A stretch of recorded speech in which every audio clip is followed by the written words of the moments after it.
আসসালামু আলাইকুম, সবাইকে শুভেচ্ছা। আমি আরজিকে বিয়া বলছি ইউটিউব চ্যানেল থেকে, যেই অরিজিনাল চ্যানেলে এই মুহূর্তে আপনারা আছেন। তো সবাইকে অনুষ্ঠান শোনার আগে বিনীতভাবে অনুরোধ করছি আমাদের চ্যানেলটি সাবস্ক্রাইব করবার জন্য। এখানে সাবস্ক্রাইব বাটনটি আছে, প্লিজ ক্লিক করবেন। পাশে একটা বেল বাটন আছে, বাটনটি অন করে নেবেন। সবার প্রতি রিকোয়েস্ট থাকছে। Thank you very much. ঠিক আছে, বলেন। হ্যাঁ, তো আমার 7 বছর থেকে আমার মনে আছে, আমার মা বয়স হওয়ার আগেই আমার মারে বিয়ে দিছে আমার আব্বার কাছে। আচ্ছা। তা বিয়ে দেওয়ার পরে বিয়ের পরে আর কি আমার মেয়েদের যেটা হয়, বড় হয় মেয়েরা, ওইটা হয়েছে আমার আম্মার। আচ্ছা। পরে হওয়ার পরে আমার আমার আমার দাদি বলুক। হ্যাঁ, আপনি কদুর ফুল অনেক আগেকার কথা, কদুর ফুল আর কি যেন একটা মুসাই করে কাগজে বাইন্দা আমার নানির কাছে পাঠাইছে। মানে আমার মা বড় হয়েছে এই কারণে। তো আমার মা বড় হয়েছে, তারপরে আমার বড় ভাই হয়েছে, তারপরে 5 বছর পর আমি হয়েছি। আচ্ছা। আমি হয়েছি পরে আমার ফুফুরা দাদিরা অনেক খুশি। আমি হওয়ার পরে আমার ভালোই খুব আদর করতো। মানে প্রথম সন্তানই আপনি ছিলেন? আমার ভাই বড়, তারপরে আমি। আচ্ছা, ওকে। হ্যাঁ, আমি হওয়ার পরে আমি মানে যখন 5-7 বছর তখন থেকে আমি মানে খুব বিয়াদ্দপ ছিলাম। দুষ্ট ছিলেন। হ্যাঁ, আমার মার কথা শুনি নেই, বাবার কথা শুনি নেই, কারোর কথাই শুনি নেই। আমার ইচ্ছা মতোই আমি চলছি সারা জীবন। তো চলার পর থেকে তারপর আমার আম্মা মানুষের বাড়ির কাজই করছে। তারপরে করার পর থেকে আমরা 3টা বোন হলাম। আমার ছোট ভাই হলো। বাবা কি করতেন? কৃষি? আমার বাবা কৃষি কাজ করতো। আচ্ছা। আমার বাবার বাড়ি নদীতে ভেঙে গেছে, সদরপুর আট্টশির ওইখানে ছিল। তো নদীতে ভেঙে যাওয়ার পরে আমার বাবা মানুষের বাড়িতেই থাকছে। তো আমার বাবা নানির বাড়িতে থাকতো। এর মধ্যে আমার বাবার ফুপুরা খুব বড় লোক। আচ্ছা। আমার বাবার ফুপুর কেমনে দিন সন্ধান পাইছে, তো আমার দাদি বলতেছে, আমার বাবার ফুপু আমার দাদি বলতেছে, রাজ্জাক তুই কষ্ট করবি কেন, পোলাপান নিয়ে টিয়ে আমার বাড়িতে আয়, কাম কাজ করবি, তোর বউ কাম কাজ করবো, তোরা খাবি টাবি। তো আমার আব্বা আমাকে নিয়ে, আমার ভাইরে নিয়ে, আমার মারে নিয়ে আমার দাদি বাড়ি আসলো। আমার নানি বাড়ি থেকে মনে করছে শ্বশুর বাড়ি থাকারছে ফুপু বাড়ি থাকি। তারপরে আসলো, আসার পরে আমার দাদি খুব কিপটা ছিল। আচ্ছা। আমার ওই দাদির একটা ছেলে ছিল, ছেলে মারা গেছে গলায় রশি দিয়া। ওই ছেলের 2টা ছেলে আর আমার কাকি আর আমার দাদি, আর অনেক সম্পদ তার, করার লোক নাই, দেখাশোনার করার লোক নাই। তো আমার বাবার আনলো। আমার বাবা সকালবেলা গরু টরু বের করতো, চকে টোকেও যাইতো, কামলার ভাত টাত নিয়ে যাইতো। আমার আব্বা অনেক পরিশ্রম করতো। আমার বড় ভাইটা যে, ওই ভাই একটা ভাই ছিল তখন, আমার ছোট ভাই হয় নাই। 3টা বোন ছিলাম আর একটা ভাই ছিল আমার বড় ভাই। আমার ভাইরে আমার মামা 2টা মামা মানে মাথায় করে পালতো। আর আমার আব্বা আমার মা সবাই আদর করতো। একটা ছেলে কোনো কাজ কাম করায় নাই, আর টাকা পয়সার জন্য স্কুলেও পাঠায় নাই তারে, এমনি খুব আদর করতো।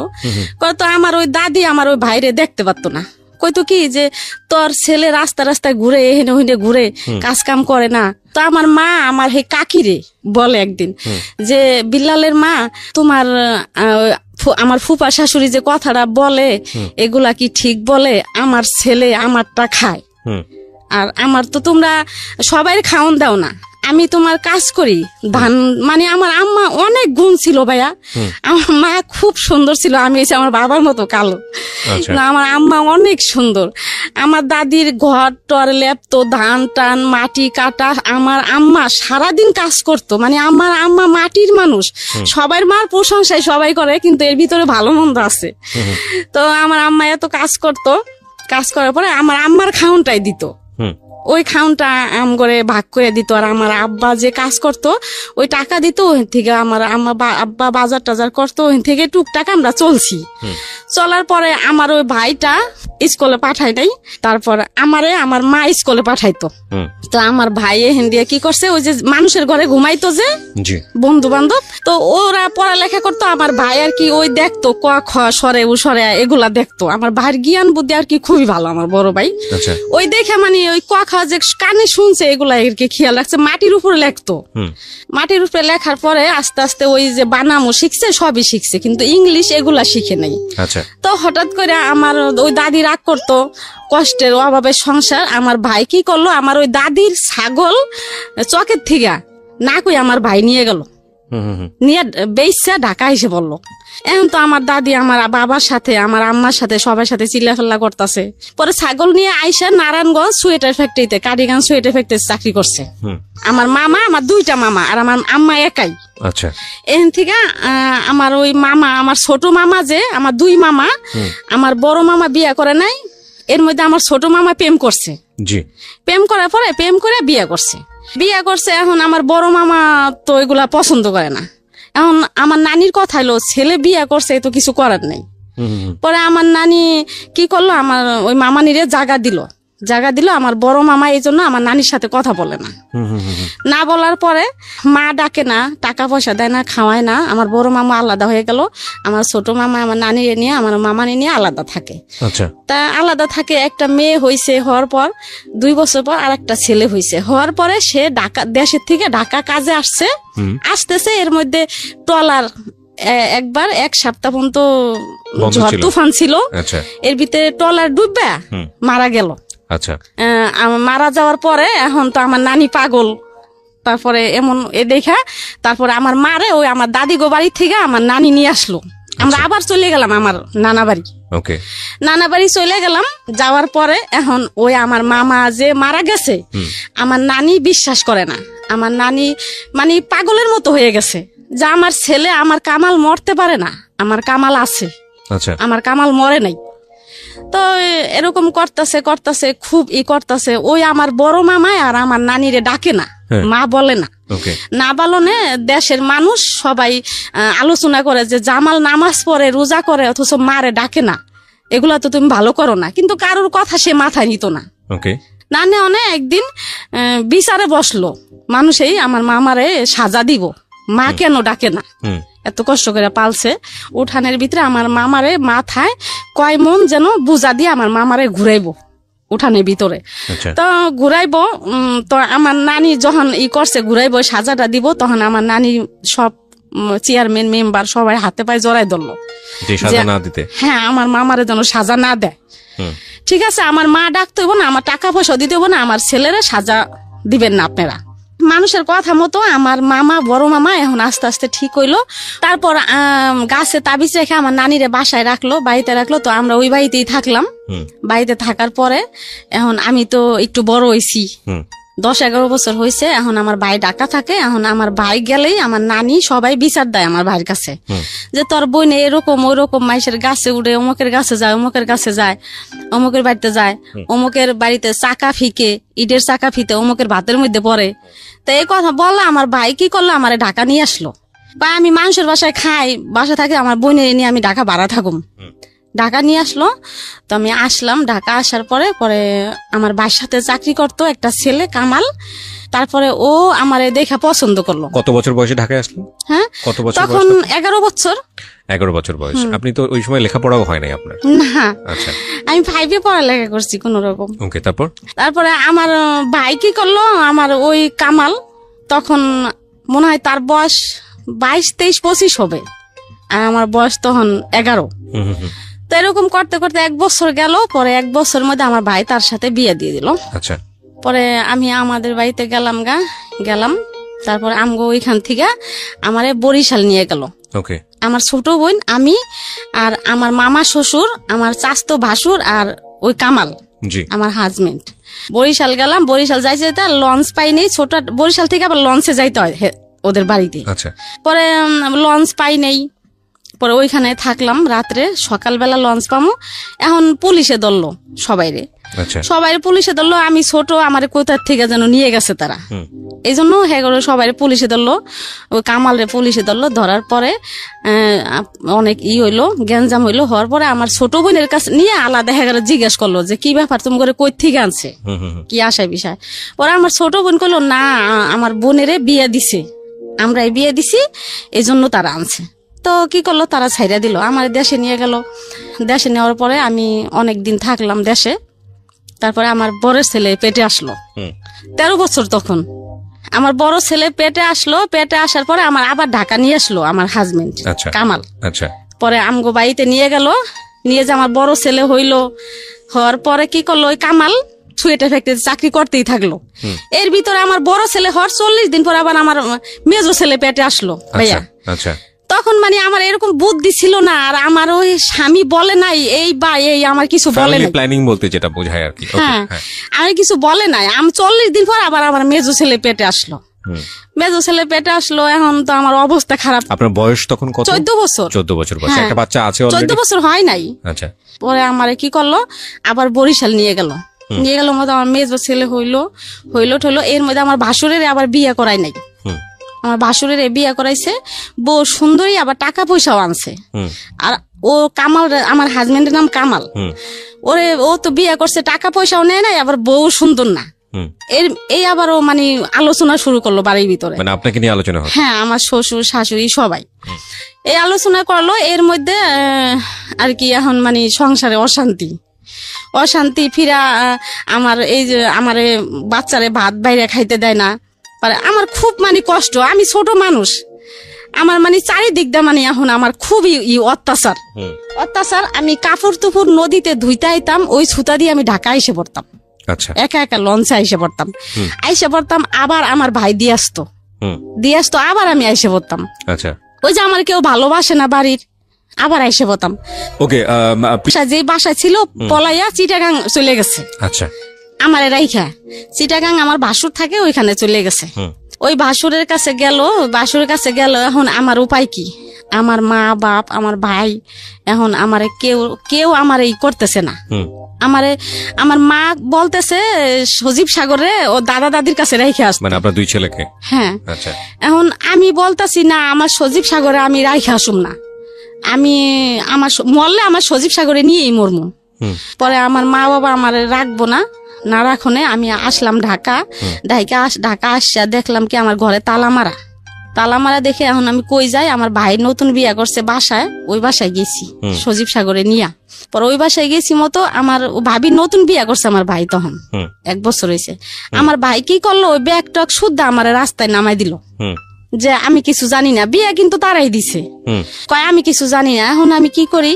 পরে ওই কামাল যে সুয়েটার ফ্যাক্টরিতে চাকরি করতো, তার বন্ধু বান্ধব মেসে থাকতো, ওই মেসে আমি মনির ভাই ওদের বাড়িতে বাসায় গেলাম। আচ্ছা, যাই বললাম যে ভাই এরকম আপনার কামাল ভাই তো গেছে, এখন দেখেন অগো দুজনটা আমি কই যাবো, ভাই তো এরকম আমার বাসা থেকে বের করে দিছে, আমি কি করবো এখন?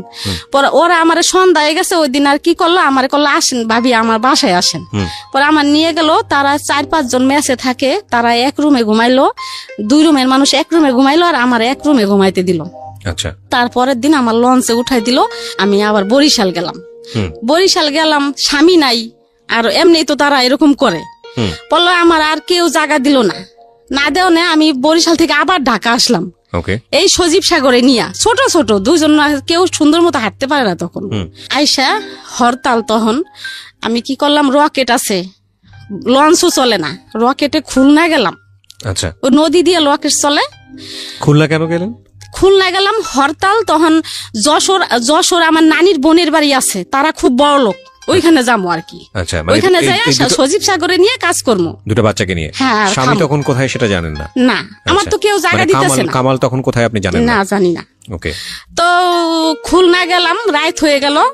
তারপরে ওইখানে বাইদ্যে বেটিরা আছে, টঙে থাকে, ওই বেটির সাথে কথা বললাম মতো, ওই বেটিরা কয় কি বোন তুমি থাক। আসলে আমি যেদিকে গেছি আর সজীব সাগরে নিয়ে সবাই আমার আশ্রয় দিত। পরে সকালবেলা ট্রেনে উঠাই দিল, আমি যশোর গেলাম, যশোর থেকে সজীব সাগরে নিয়ে কাজ কাম করলাম, খাইলাম। খাওয়ার পরে আমার আর কি যেথায় যাইতাম আমার মন বসতো না, যে আমি কি করলো, আমারে ভালো লাগতো না আমার কোথা। পরে ওইখানে থাকলাম, আবার আইসা পড়লাম, আবার বরিশাল গেলাম মতো। পরে আমার দেওরে কি করলো, আমার মাইরা পরে আমার লঞ্চে উঠাই দিল। আমি কি করলাম, লঞ্চের থেকে আবার আমার চাষি শাশুড়িরা আছে, চাষতো দেওররা আছে, তারা আর কি আমার বুদ্ধি দিত যে ডালিয়া এরকম ভাবে চলবি, তুই যাবি না, কে যাবি, তুই বুঝা খাবি, তোর তো কোনো দোষ না, তুই ছোট মানুষ, তোর এরকম করবো কে, তোর তো হেরা দেখেই আনছে। পরে আমি এক ঘাটে থেকে উঠাই দিছি, আমি আর এক ঘাটে নামে পড়ছি। আচ্ছা, নামে বাইরে চেয়ারম্যান আছে মহিলা, ওদের বাড়িতে গেছি মতো। ওই মহিলা আমারে নিয়ে গেছে বরিশাল কোর্টে, আচ্ছা, আমারে দিয়ে মামলা করাইব। এখন কেমনে কেমনে দিন হেরা জানছে যে ডালিয়া তো লঞ্চে ঢাকা যায় নাই নাইমে গেছে। ওকে। এখন যাই না তো হেরা পাগল হয়ে গেছে। তারপরে তখন ওই কামালে পাগলা করতো, ওই যে ট্রাকে হেল্পারি করতো। আচ্ছা। ও চিটাগাং থেকে আবার পাগলা তার বোনের বাড়ি, আমার ননাসের বাড়ি আছে, বাসা আছে, ওইখানে আসছে। তাই ওর আব্বুরে লোকে দিয়া ফোন দিল যে এরকম এরকম এখন বুড়া কালে কি আমরা জেল খাটবো তোর লিগা, তোর বউ এরকম এরকম কোর্টে গেছে মামলা করবো, এখন তোর বউ তুই বিয়া করছো যেমনে হোক তোর বউ নিয়ে যা। পরে কামাল কি করলো, দেশে গেল, দেশে যাই আমারে নিয়ে আসলো। আচ্ছা। পাগলা নিয়ে আসলো। আমার নন্দেরা উপরে ঘর ভাড়া থাকে, আমার নিচে মাটি ভিজা ময়লা, ওর ভিতরে একটা ছনের একটা ঘরে আমার ভাড়া দিল। আচ্ছা। ভাড়া দিল, মাটিতে ঘুমাই সজীব সাগরে নিয়া। ও চিটাগাং এখানে ওখানে যায়, হেল্পারি করে, 4-5 দিন পর পর আসে। তা আমারে বাজারের টাকা দিয়ে যেত না, কোন রকম আর কি দিয়ে যেত। তা ও একদিন টাকা না দিয়ে জায়গা, পরে আমি সজীব রে কই কি তোর আব্বুর লগে যা, যাই টাকা নিয়ে বাজার আনতে ক, দিয়ে যাইতে ক। এ কইলাম দেখে আমারে ঘরের ভিতরে নিয়ে ভাইয়া আমারে অনেক মারলো। তখন আমার সাহায্য ছেলেটা পেটে আমার অনেক মারলো, মাইরে আমি আমি আমি বেহুশ হয়ে গেলাম। ওই পর্যন্তই আমি জানি। তারপরে যখন আমি হুশ হইলাম তখন পাশের ঘরে সোনির মা ছিল। সোনির মারে বললাম কি যে ভাবি আমি নিচে শোয়াকে, কি তোরে যে মাইরে টেরে গেল তুই জানোস না। পরে এই ওইলাম সজাগ হইলাম। হওয়ার পরে আবার সন্ধ্যার সময় দেখি কি হে কামালে আমার জন্য ওষুধ পাঠাইছে। ওই সজল ছেলে আমার, সজীব সাগরের পর সজল পেটে আসছে, ওই সজল রে নষ্ট করার জন্য ওষুধ পাঠাইছে, 2টা সিরাপ পাঠাইছে। না, দুলাল একটা নাম, একটা লোকের নাম দুলাল, ওই দুলালের কাছে। আচ্ছা। পরে পাঠাইছে। এখন আমি অনেক খুশি হয়েছি ভাইয়া ওষুধ 2টা দেখা। আমি মনে করছি আমার মারছে, এজন্য বুঝে আমার ওষুধ 2টা কিনে দিছে, খুশি হয়েছি। এখন একজনের কাছে নিয়ে গেছি, কয় কি ভাবি এগুলা তো ওই যে বাচ্চা নষ্ট করার ওষুধ। পরে তারপর আমি খাইছি ভাইয়া, কি লিগা খাইছি যে আমার বাচ্চা তো দরকার নাই। আচ্ছা। এত কষ্ট আমি কেন বাচ্চা নিব, আর আমি কেমন যেন ছিলাম ভাই, আমি বুঝি নাই এগুলা। আচ্ছা ঠিক আছে। আমার ওই সজলটা আমি ওষুধ খাইছি, তারপরও আমার সজলটা নষ্ট হয় নাই। না হওয়ার পরে এমনি আস্তে আস্তে আস্তে আস্তে আমার সজলটা কি করলো হইলো। তখন ওর আব্বু আর কি আস্তে আস্তে একটু ভালো হইতাছে। এখন আর কি ওই ট্রাকে যায় না, ডিউটিতে যায় না, এখন আর কি রিক্সা নিছে। পাগলার থেকে যাত্রাবাড়ি আসতো রিক্সা চালাইতে। তার ওই দুলাল ভাই ওরা সবাই রিক্সা চালাইতে আসছে। পরে একদিন ওই রিক্সা কি করছে, এক লোকের রিক্সায় উঠছে চোর। লোকটা বলতাছে কি ভাই আপনি আমার একটা তার কিনে না দিবেন, রশি। আচ্ছা ঠিক আছে। তো সামহাও রিক্সা কি চুরি করছে? হ্যাঁ হ্যাঁ। আচ্ছা। তা রিক্সা যে লোকের রিক্সা চালাইতো ওই লোকের প্রতিদিন আর কি এত টাকা করে দিতে হইব, এই আর কি করছে। তা এখন রিক্সা ছাড়ে তো সে যাইতে পারে না অন্য কাজে, এখন রিক্সায় চালাইতে হইব।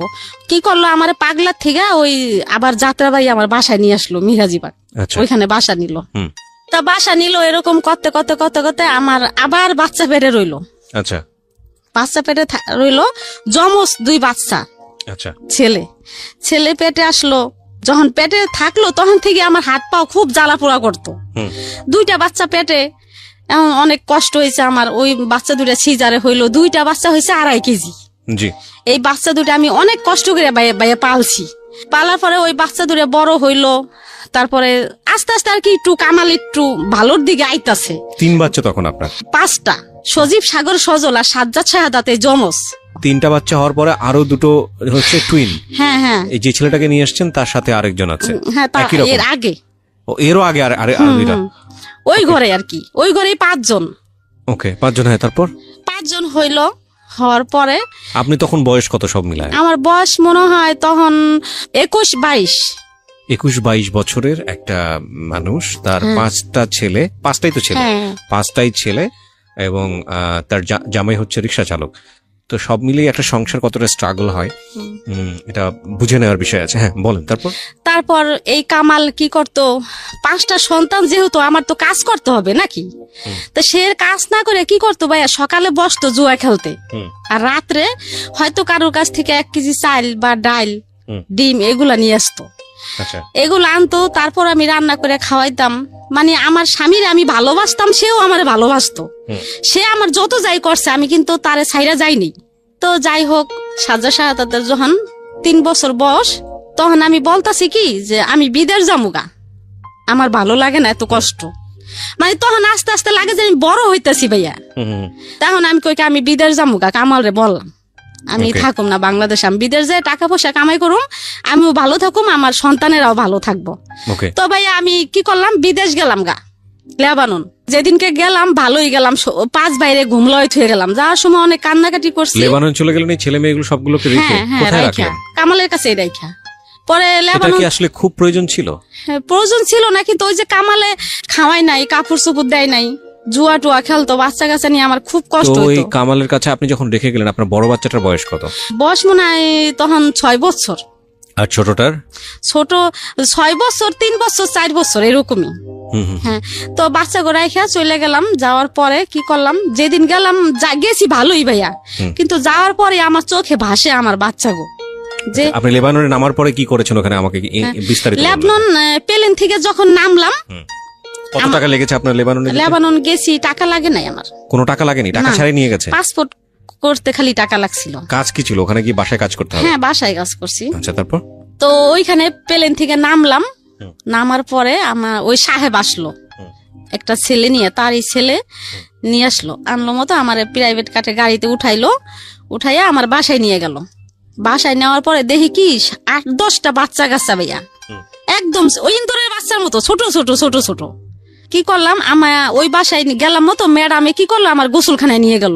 আমি এমনি পরিষ্কার গোসলখানায় নিয়ে যাই, আমার কি করলো, কি একটা মেডিসিন দিয়ে আমার গোসল করাইলো যাতে মাথায় উকুন না থাকে। আচ্ছা, ওই প্রথম দিনই? হ্যাঁ, ওই দিনে ওই দেশের মানুষ উকুন পছন্দ করে না। আমার গোসল টোসল করাইলো, পানি আমার গোসল টোসল করাই আমার বসতে দিল। বসার পরে লাগে যিনি আমার বাংলাদেশের কথা মনে পড়লো, আমার ছেলে মেয়ের কথা আমার মনে পড়লো। আমার মনে হইতেছে যে আমি এখনই যাইগা, আমার আর ভালো লাগতেছে না। আমার যদি 6 মাসের রাস্তা হইতো ভাই আমি পলাইয়া আইসে পড়তাম, কিন্তু হাঁটার রাস্তা তো না, আসার মতো কোনো। যাওয়ার পর আপনার খুব খারাপ লাগছে? যাওয়ার পর আমার চোখে ভাসতেছে যে সজীব সাগর, ওরা ওগো চেহারা, ওরা আমার জন্য কানবো, সাজ্জা সায়াতে ঘুমলয় থুয়ে এলাম, এখন ওরা কেরে মা ডাকবো। এখানে একটা বিষয় একটু ইন্টারাপ্ট করছি প্রিয় শ্রোতা, যারা শুনছেন সিক্রেটস তাদের সবাইকে বলছি, আমরা সবসময় বলে থাকি জীবন গল্প এবং সিক্রেটস অনুষ্ঠানটি সব শ্রেণীর মানুষের জন্য। আজকে যেই ভদ্র মহিলার জীবনের সিক্রেটস এখানে রিভিল হচ্ছে, একেবারেই আমাদের প্রান্তিক পর্যায়ের একজন মানুষ, এবং সবচাইতে যদি আমি নাম্বার দিয়ে যদি কাউন্ট করি তাহলে আমি বলবো যে সবচাইতে সংখ্যাগরিষ্ঠ মানুষদের মধ্যে তারা। এবং এদের যে জীবন বোধ বা এদের যে জীবন আচরণ, অর্থনীতির সাথে যে ফাইট বা এদের জীবনের যে সংগ্রাম, সেখানেও কখনো কখনো ভুল হয়ে যায়। এই ভুলগুলো থেকেও আমাদের শেখার আছে। আমি চাইবো আপনারা শেষ পর্যন্ত মনোযোগ দিয়ে শুনবেন।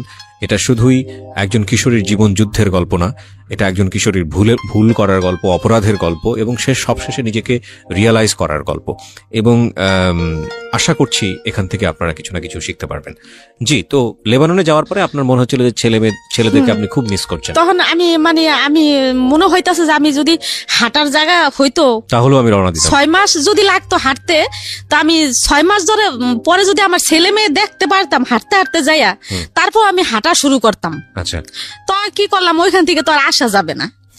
তো আমার রাত্রে আর কাটলো না, রাত্রে এরকম বইসেই রইলাম বারিন্দায়। তো সবাই তো ঘুমাইতেছে, সকালবেলা ভোরে উঠছি, উঠে আমি পাগলের মতো করতেছি।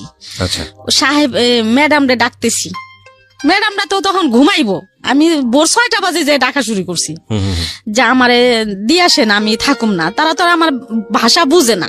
আচ্ছা, আমারে ডাল, চাল, আলু, ডিম, আমি যা যা পছন্দ বাংলাদেশের মেয়েরা খায়, ওই দালালে বলে দিছে যে এগুলো আইনে দিবেন, তাহলে থাকবো, মেয়ে খাইবো। বিদেশ মানুষ খারাপ বলে, আসলে কিন্তু ভালো খারাপ সবই আছে, সব জায়গাতেই আছে। হ্যাঁ, ভালো খারাপ নিজের ভিতরে। আপনি একটু আমাকে বলেন তো, যেই বাড়িতে আপনাকে রাখা হলো, ওই বাড়ির মুনি বা বাড়ির লোকজন কতজন, কি করতো ওরা, একটু আইডিয়া দেন তো আমাকে। ওই বাড়ির যে মালিক, হ্যাঁ, পুরুষ, সে 5 ওয়াক্ত নামাজ পড়তো। আচ্ছা, না সেটা খুবই ভদ্র, খুবই ভদ্র, কিন্তু ওখানে মহিলা আর কেউ না, ছেলে মেয়ে কেউ ছিল না, ছোট ছোট ছেলে মেয়েরা। কয়জন ছিল? প্রায় 7-8 জন। আচ্ছা, বাড়ির সম্পর্কে যদি একটু বলেন, কত বড় বাড়ির সম্পর্ক? খুব বড়, মানে 8-10টা রুম। আচ্ছা, আর গোসলখানা অনেক বড়। 2টা 3টা গোসলখানাই খুব বড় বড়। আপনার মতোই একজন ছিল ওখানে আর নাকি আরো?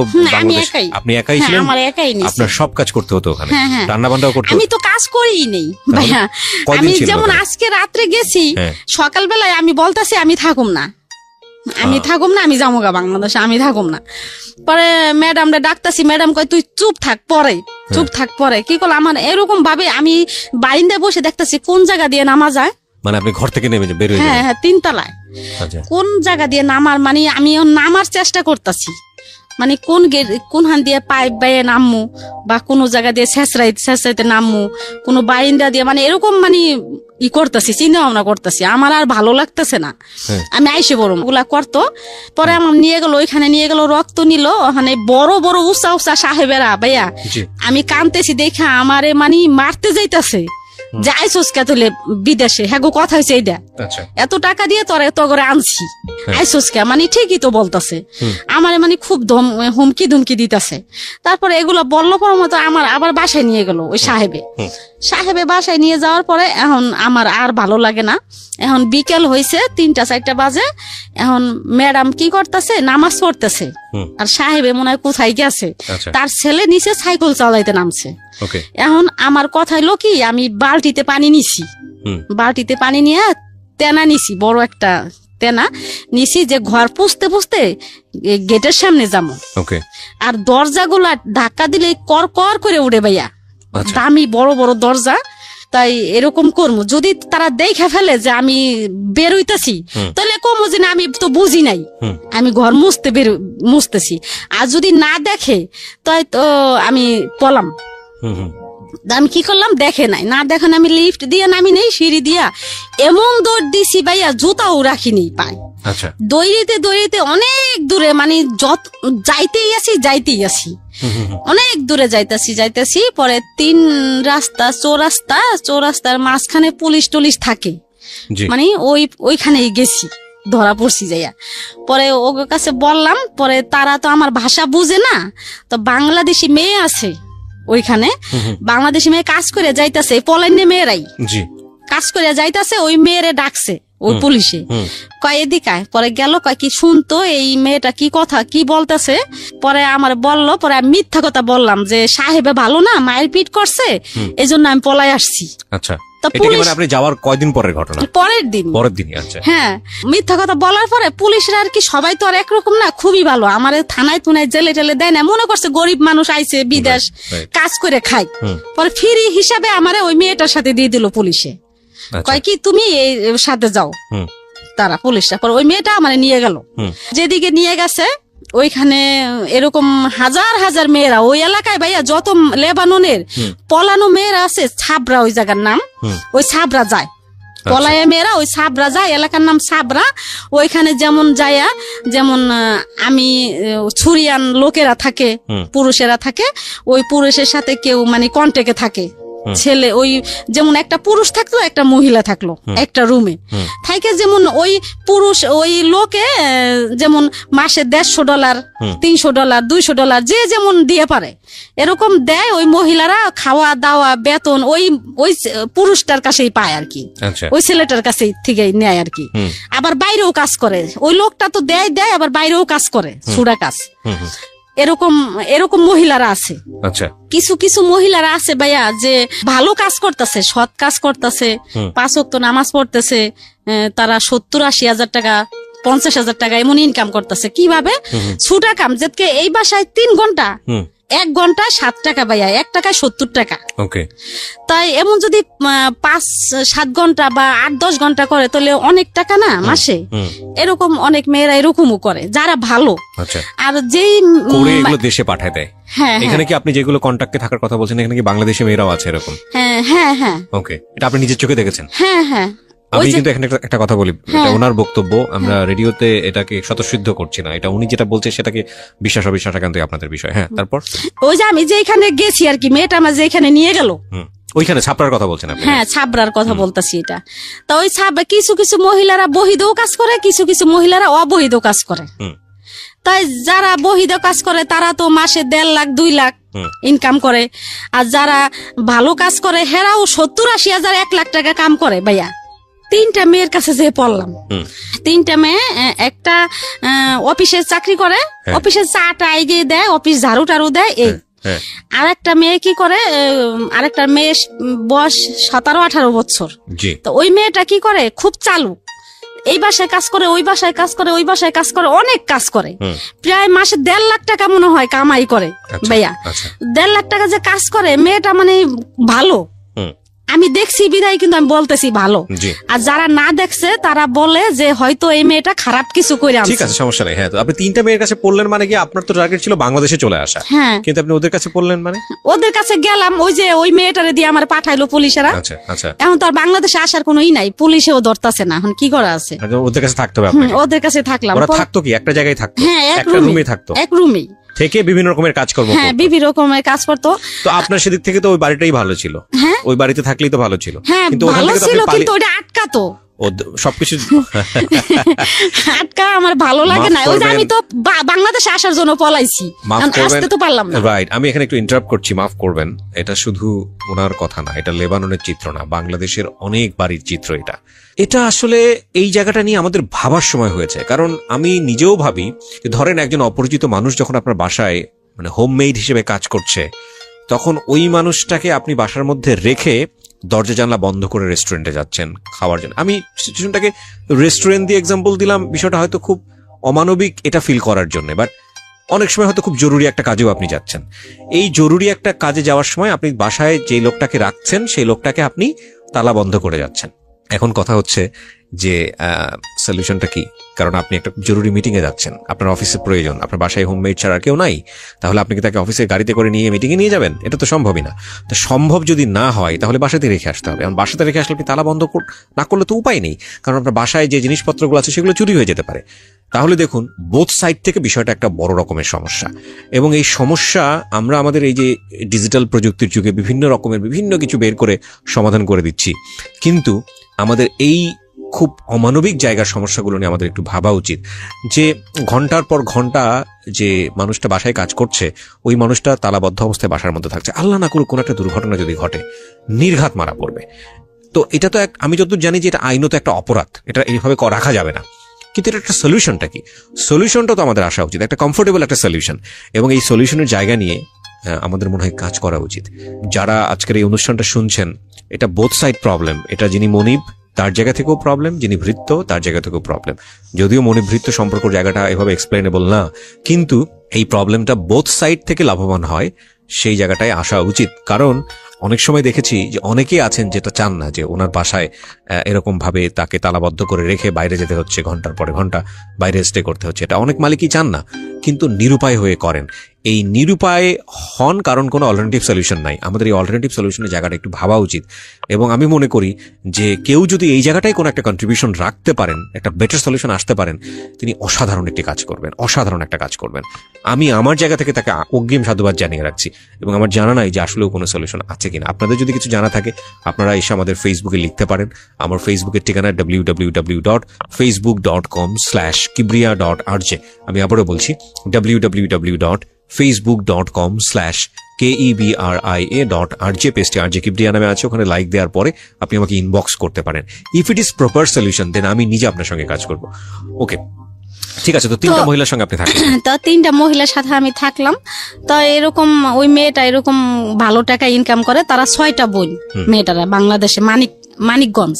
আচ্ছা। ওই যে চালু ম্যাডামেরা তার ভাষা বুঝতে পারে, এই জন্য তার মার্কেট অনেক, মানে ম্যাডাম গো যেখানে যায় ওইখানে এসে চলে, ভাষার কারণে আলটিমেটলি খুবই মানে ভালো, মেয়েটা খারাপ কিছু না। তো এরকম করতে করতে অনেক মেয়েরা বড় লোকই হয়েছে। তারপরে ওইখানে ওই মেয়েটাই আমার একটা গার্মেন্টসে একটা কাজ ঠিক করে দিছে। গার্মেন্টসে কাজ কি, যেমন বালিশের কাবার, সুপার কাবার, একটা গার্মেন্টসের মতো। ওইখানে আমি যাইতাম আসতাম, প্রতিদিন 15 টাকা পাইতাম। তা 15 টাকা করে দিলে ওই 15 টাকা থেকে আমি 5-7 টাকা প্রায় কথাই বলেই শেষ করতাম। আচ্ছা। কথা বলতাম, সজীব সাগর ওরা কেমন আছে, ওই কামালের কাছে ফোন দিতাম। ওই যতক্ষণ আমি কাজে থাকতাম এতক্ষণই ওই কাজে থেকে আইসেই ওই ফ্যাক্সে ঢুকতাম। ফ্যাক্সে যে কানতাম, এত কানতাম ভাইয়া, ওই লোকের আমার বলতো উপরে যাইতে লিগা, ছাদের উপরে যে কথা বলতে কইতো, মানে ওই বাড়িতে কথা ফোন করে কানতাম। হ্যাঁ, ওই যে কথা বললে কানতাম। ওই কামালের কাছে বাচ্চা গো জন্য কানতাম। বোনের কাছে ফোন দিতাম। বাচ্চারা ছিল ওই সময় কার কাছে? ওই কামালের কাছেই ছিল। তো কিভাবে বাচ্চা দেখতো? ছেলে মানুষ রান্না বান্না করে থুয়া সে কোথাও যাইতো টাইতো। আর ওরা কি সারাদিন বাড়ি? হ্যাঁ, ওরাই খাওয়া দাওয়া করতো। ও মাই গড। তো ঢাকাতে থাকতো তখন ওরা? ঢাকাতে থাকতো নাকি? হ্যাঁ, ঢাকাতেই। চিন্তা করে দেখেন অবস্থা। তো তারপর কি করতাম, এরকম ফোন করতাম, অনেক ফোন করতাম, করতে করতে করতে করতে তো একদিন কামালে ফোন দিছি, তখন আমার বিদেশ যাওয়ার 1 মাস বয়স। যে বলতেছি কি আপনি কই? কয় আমি ফরিদপুর যাইতেছি।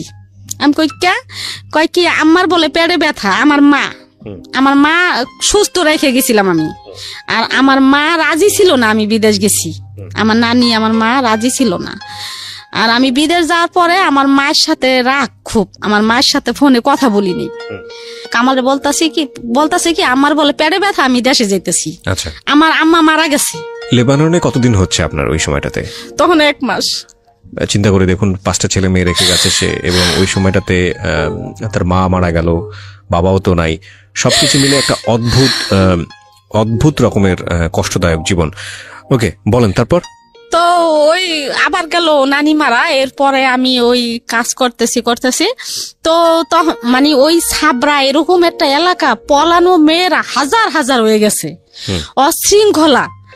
মানে এগুলাতে মানে ওই এলাকায় মানে অনেক মেয়েরা এরকম।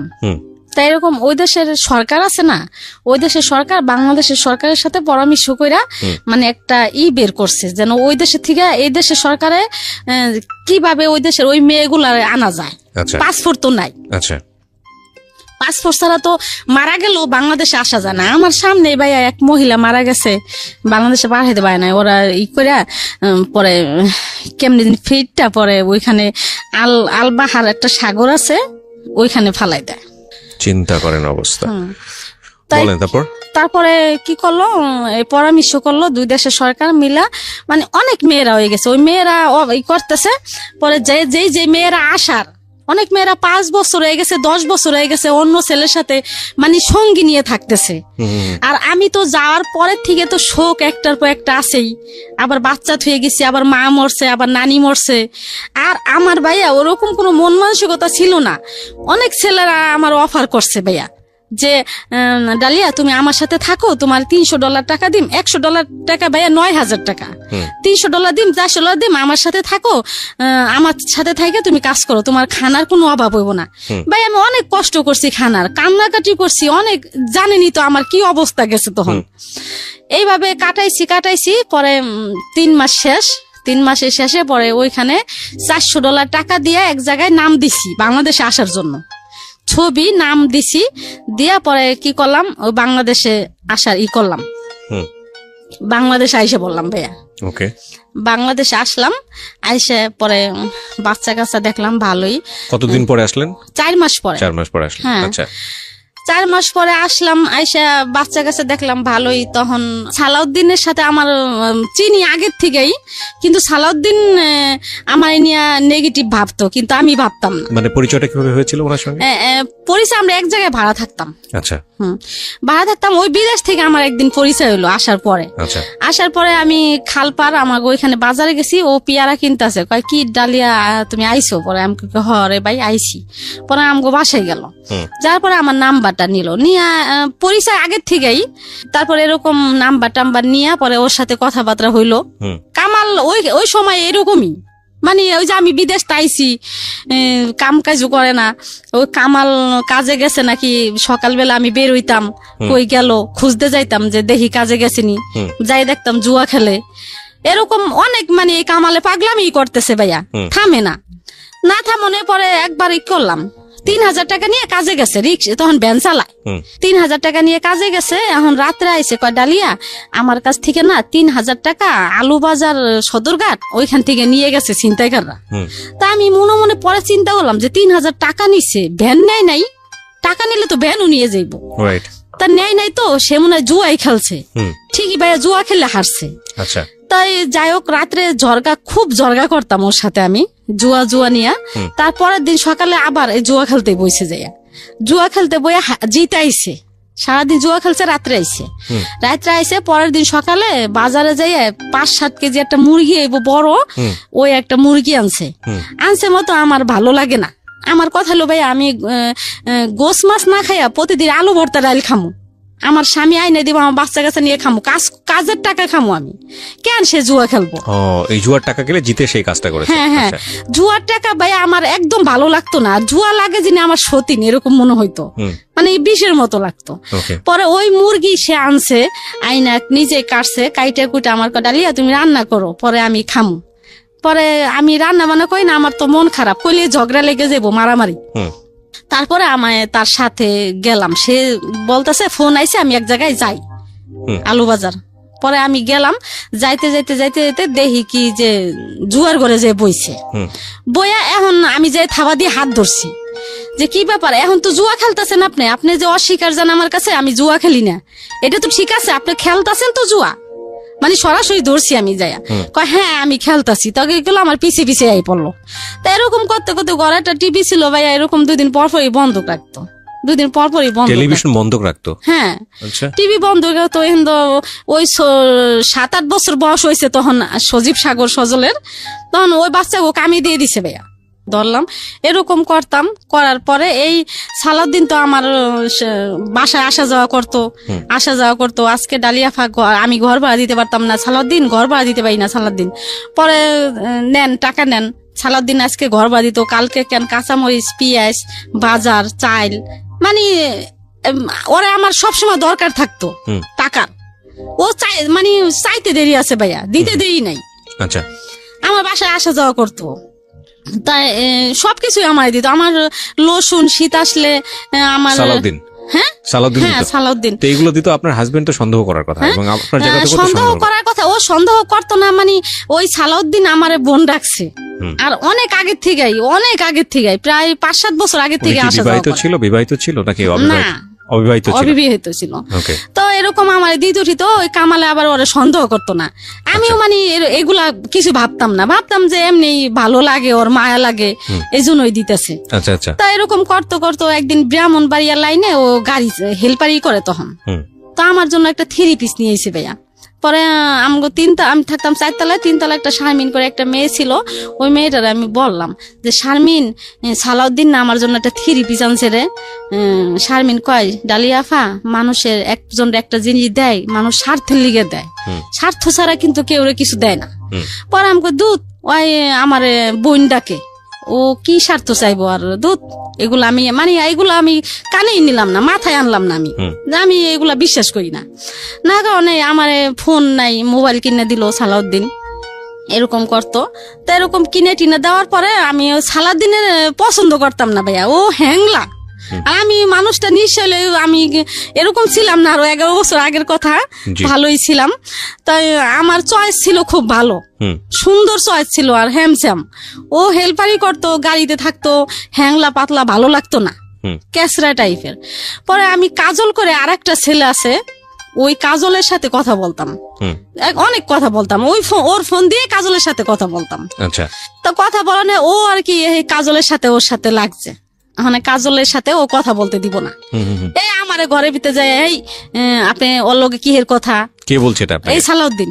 কিন্তু কামালে আমার সন্দেহ করতো না, কামালে ভাবতো যে ওরা ছোট থেকে বিয়ে করছি, ছোটকালে ও আমার ভালোবাসে, আর কামাল আমার ভালোবাসতো, আমিও কামালে ভালোবাসতাম। সংসারে আল্লাহ যত অশান্তি থাকুক, যাই থাকুক, তাই এরকম হইতো এই সালাউদ্দিন আমার সব যাবতীয় যা আছে সব চালাইতো। এরকম করতে করতে প্রায় 5-7 বছর গেল ভাইয়া। 5-7 বছর পরে একদিন সে কোথায়, এখন সে ড্রাইভার আর কি, ওই সময় ড্রাইভার, কোথায় যেন গেছে, এখন ফোনে টাকা ভরতে পারে না, টাকা শেষ হয়ে যাইব। টাকা শেষ অবস্থা, এখন আমার বলতেছে কি, ডালিয়া আমার ফোনে টাকা নাই, এই কথাই বললো, চাই নাই টাকা, মানে সালাউদ্দিন। হ্যাঁ, আর এই 5-7 বছর ধরে আমার এই টাকা দিয়েছে ফোনে, উল্টা সে টাকা চাচ্ছে আপনার কাছে। হ্যাঁ, চাইতাছে না, মানে বলতাছে টাকা নাই। এতদিন আমারে টাকা দিছে, আমার পিছে অনেক টাকা ভাঙছে ভাই, আমি যদি বলতাম আকাশের চাঁদ তাই সে রাজি। আর এখন দিয়ে আমারও অভাব ছিল, বলতে কি ছেলে মেয়ে ছোট ছোট ছিল, আর সে ছেলে মেয়ের প্রতি কোনো করে নাই, খেয়াল করে নাই। মানে আলটিমেটলি আপনি আপনার হাজবেন্ডের কাছ থেকে যেটা প্রত্যাশা করছেন সেটা আপনি পান নাই, যে কারণেই আপনার সালাউদ্দিনের প্রতি একটু হলেও অন্যরকম একটা কনসেন্ট্রেশন গ্রো করেছে। টাকা পয়সা সবকিছুই। তারপর এই সালাউদ্দিন বলতাছে আমার তখন মোবাইলে, পর্যন্ত আপনাদের সম্পর্কটা ভাই বোনের সম্পর্ক। হ্যাঁ হ্যাঁ ওকে, তারপর কিন্তু সালাউদ্দিন মানে ও আস্তে আস্তে আইতেছি আর কি, আচ্ছা আস্তে আস্তে আর কি খারাপ দিকে আইতেছি আর কি। আমি এখন ওই যে টাকা দিলাম বলতেছে যে তখন থেকে আস্তে আস্তে আস্তে আস্তে তখন থেকে ওর প্রতি আমি দুর্বল হয়ে গেলাম। তাই বলতেছে টাকা নাই আমার মোবাইলে, ডালিয়া টাকা তো ভরতে পারতেছি না, কেমনে কথা কম। তা আমি আবারও ডাক্তার দোকানে গেলাম, ডাক্তার দোকানে যাই পরে 50টা টাকা দিলাম। এই প্রথম টাকা পেয়ে শীতের দিন ও নাচানাচি শুরু করছে গাড়িতে, যে এত বছর পরে আমি আজকে আমার ভালোবাসা সার্থক হইলো। এত বছর ডালিয়া আমার সাথে ভালোভাবে একটু কথাও কয় নাই, আজকে আস্তে আস্তে এখন ডালিয়া আজকে আমার মোবাইলে টাকাও দিল বলতেছে আর কি। তাই এই এরকম হইতে হইতে হইতে হইতে এখন ও আমারে খালি বলতো যে তুমি যদি আমার বউ হইতা, তুমি এরকম সব দিকেই ভালো, আমি সুখে যে সাজাই রাখতাম, এরকম ভাবে রাখতাম, ওইরকম ভাবে রাখতাম, এগুলো বলতো আর কি। হ্যাঁ এগুলা বলতো আমারে ফোন দিয়া। আবার আমি এরকম বলতো। পরে একদিনকে আমারে অফার করছে, আমার বিয়ার অফার। পরে আমি বললাম কি যে সালাউদ্দিন তুমি তো বিয়ে করো নাই, আর আমার তো 5টা বাচ্চা কাচ্চা, এগুলা তো হয় না, তোমার মা বাবা তো এগুলা মাইনেই নিব না। কয় সমস্যা কি, আমরা 5টা-6টা ভাই, 5টা-6টা ভাইয়ের মধ্যে নাইলে আমি করলাম, আর এরকম কত হইতাছে। তো এগুলা বলার পরে তখনও মানে আমি এতই না। তারপর আস্তে আস্তে আস্তে কি করলাম, আমি রাজি হয়ে গেলাম যে আচ্ছা ঠিক আছে সালাউদ্দিন আমি যামুগা তোমার সাথে, আমার আর ভালো লাগে না, এত বছর ধরে আমি এত কষ্ট করলাম। আর কামাল রে আমি সব সময় একটা কথাই বলতাম যে দেখেন আপনি এমন করেন, আমি রাগও করি না, আমি রাগ করে কোথাও যাইও না, পোলাপান থুইয়া অন্য সমস্ত মায়েরা হইলে রাগ করে যাইতো গা হ্যান তেন, আমি মারেন কাটেন বকাবকি বাজার দেন না দেন আমি কোথাও যাই না, আমি একদিন যামু, মানে এটা আমার মুখের বুলি ছিল। আমি যে সালাউদ্দিনের সাথে যাবো তা না, আমি বলতাম যে আমার এত কষ্ট ভালো লাগে না, একদিন চলে যাবো, আমি একদিন যেদিন যাব তোমার কাছ থেকে ওই দিনকে আর কোনোদিন আমি ফিরাবো না। এগুলা সবসময় আমি কামালে বলতাম, কিন্তু কামাল কোন রকমই মানে বুঝতো না, ভালোবাসতো আমারে ভাইয়া, কিন্তু বুঝতো না বুঝনে আমি কি করলাম, ওই সালাউদ্দিনের সাথে একদিন চলেই গেলাম। আচ্ছা, সালাউদ্দিনের সাথে গেলাম কিভাবে, সজীব সাগর সজল তো মোটামুটি ভালোই বড়, তো সাজ্জা সাদা ছোট তখন 4 বছর, জমক ছেলে 2টা।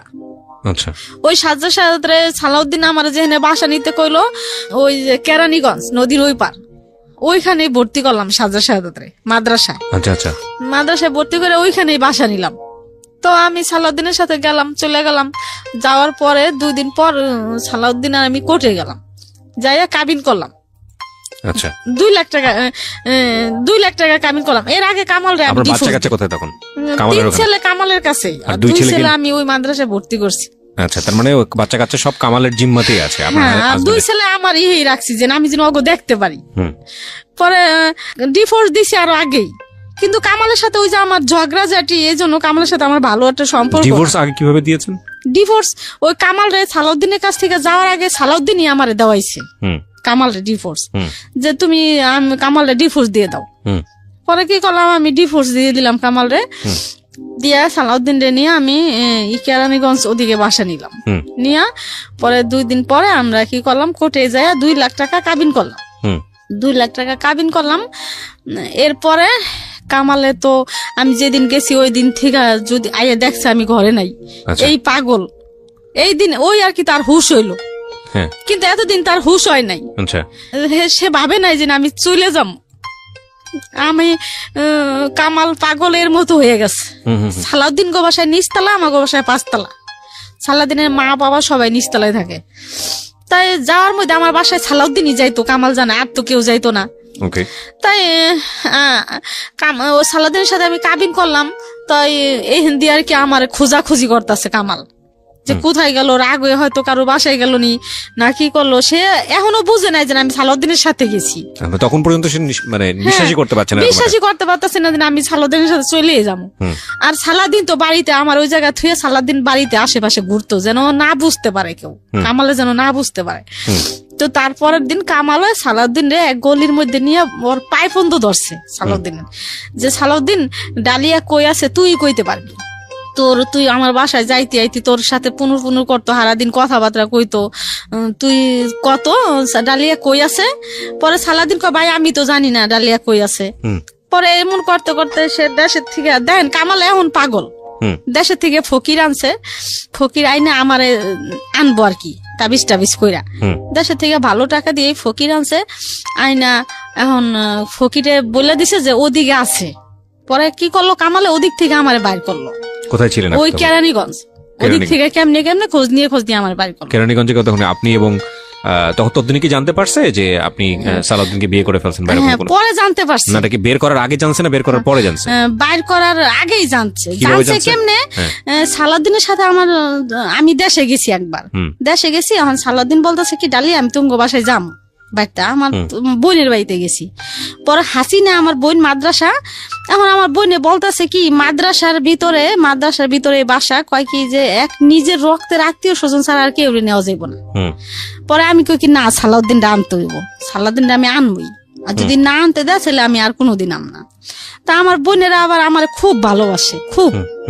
আমি আবার তেরা, এই জন্য আমার বোনেরা অনেক ভালোবাসে আমার। আমি খাই না খাই আমার বোনে করে। তারপরে আমার সালাউদ্দিন গেল দেশে, যাইয়া একদিন থাকলো, থাইকা তারপরের দিন আবার আইসে পড়লো, আমারে নিয়ে ঢাকাইছে। আচ্ছা, ঢাকাইছে। এখন আমার বোনের ফোন দিছে কামালে, হাসিনা ডালিয়া কই গেল রে, কি আশায় বিষয়, ডালিয়া কি কারোর সাথে কথা টথা বলে জানোস টানোস? কয় কি ডালিয়া আফায় তো ওই যে সালাউদ্দিন কার নাম, হ্যাঁ লগে তো আইছিল আমার বাড়ি। তখনই মোটামুটি নিশ্চিত হয়ে গেছে যে না আপনি সালাউদ্দিনের সাথে কাজটা করে ফেলছেন। সালাউদ্দিনের তো আইছে আমাকে বাসায় একদিন, আমরা ই করবো না, তারপর আইছে আয়া আপারে তো হে লগে করে নিয়ে গেছে। তখনই মানে বুঝতে পারছে যে সালাউদ্দিনের সাথে আমি গেছি। এই আর কি খুব মানে এলাকাটা শুদ্ধা গরম হয়ে গেল আর কি। আর সে বুঝতে পারে না যে আমি জামুগা এরকম কাজ করবো। তাই এরকম করতে করতে করতে করতে তারপরে কি করলো, এই যে সালাউদ্দিনের সাথে মানে আস্তে আস্তে আস্তে আস্তে বছর 1.5 বছর গেল, তারপরে এলাকা নীরব হয়ে গেল আস্তে আস্তে।